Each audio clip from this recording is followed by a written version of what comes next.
Okay, this week we're talking about seeds. Here are just some different seeds just to show you diversity of what they look like under magnification. So a seed is the unit of reproduction. It's also a miniature plant in a arrested state of development. So within a mature seed, you're going to find an embryo, a seed coat, food storage, which would have the endosperm, and cotyledon, which is the seed leaf. Okay, so here's a picture of a bean on the left, which is a dicotyledon, and a corn seed on the right, which is monocotyledon. And just to go over some of the terminology you see here, your book will also cover this.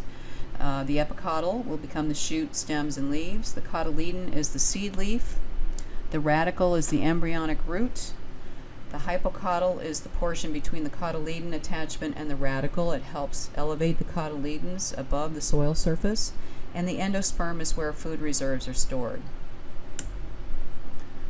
So monocotyledons, or monocots, remember that's a subclass when we're talking about our classification last week.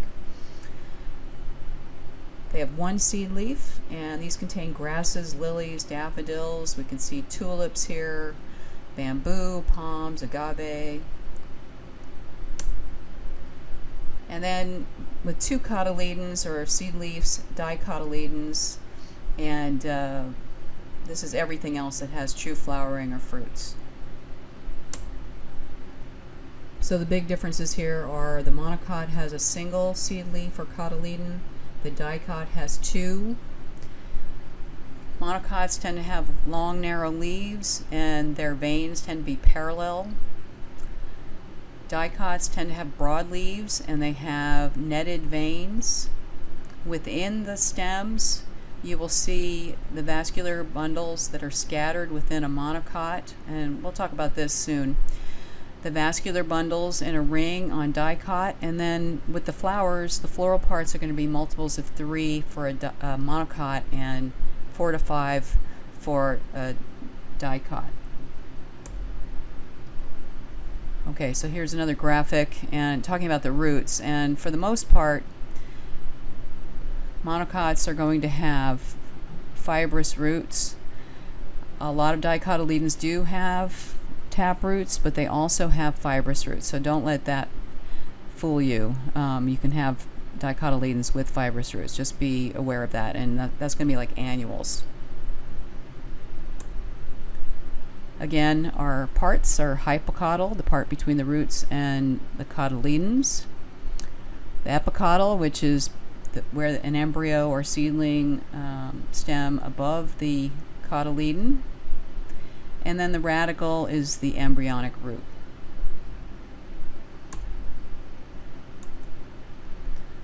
Okay, so viability is when a seed is capable of germinating after all the necessary environmental conditions are met. The average lifespan of a seed is 10 to 15 years if everything is correct in storage, and this would be cool and dry. That's what seed banks maintain. Some plants require light, others don't. So rule of thumb, if a seed is really small, it's most likely going to require light to germinate. So you're going to need to barely cover those seeds. They all require moisture. Temperatures can vary widely, and they all need oxygen. And think about soils that are frozen, compacted, or waterlogged. They're not going to have much in the way of oxygen, so seed germination is difficult in those situations. And I just wanted to go over the fact that river birch seeds are non-dormant if they're germinated under long days and where they get light for 16 hours straight. But if they don't get that, they do need to be stratified for 60 days. And I'll talk about stratification as a little bit later in this presentation. So water uptake softens the inner tissues. It causes swelling and the seed coat to rupture. It also allows for more water uptake.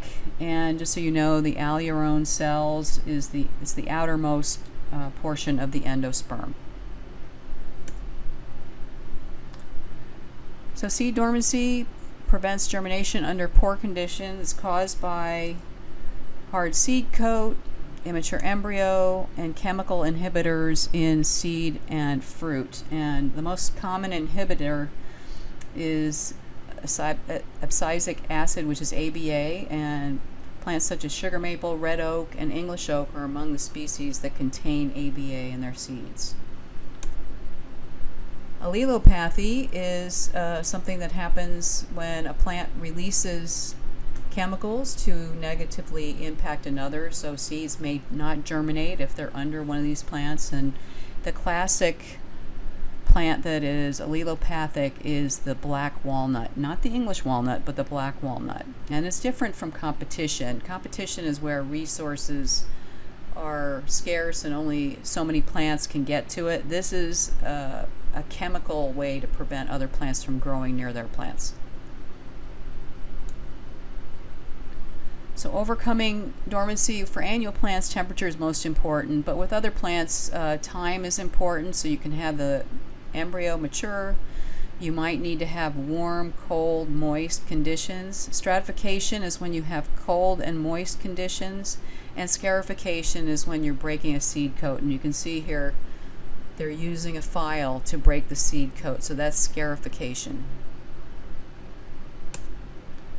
Stratification usually takes 60 to 90 days. It's best at 35 to 40 degrees Fahrenheit and kept moist, and you do want to make sure you're preventing critters from getting to them. Scarification is when you artificially break down the seed coat. You can do this mechanically. Here where they're using some sort of blade. You saw that file previously. You can use hot water, allow it to soak overnight. You want to sow it soon so you can keep it moist. You can use hydrochloric acid. And then some plants need heat, and in this case, naturally occurring lupin is scarified during a fire, and that stimulates rapid germination. So germination occurs as the result of the swelling of the endosperm, the rupture of the seed coat by the emerging root, and the emergence of the shoot.